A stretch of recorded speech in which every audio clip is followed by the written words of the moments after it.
আমরা আমাদের যার যার অবস্থান থেকে আমরা ঢাকা কলেজের এই ক্লাবটাকে যাতে সুন্দরভাবে করতে পারি, কারণ ঢাকা কলেজ ক্লাব থাকবে না এটা কোনোদিনও হতে পারে না।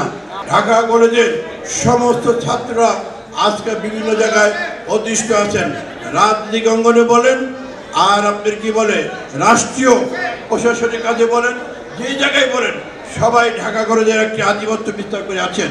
সেই জন্য আমরা মনে করি ঢাকা কলেজের ক্লাবটা একান্তই হওয়া প্রয়োজন এবং হওয়া উচিত। সেই জন্য আমরা সবাই সম্মিলিতভাবে কাজ করব।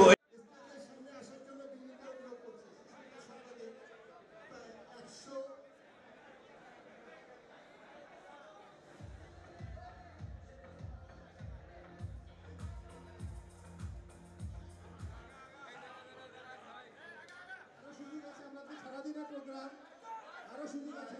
ব্ল্যাক সানগ্লাস গলায় পরা মামুন, এই মামুন হচ্ছে 85 ব্যাচের বড় ভাই আপনাদের পর 96 ব্যাচে যারা আছে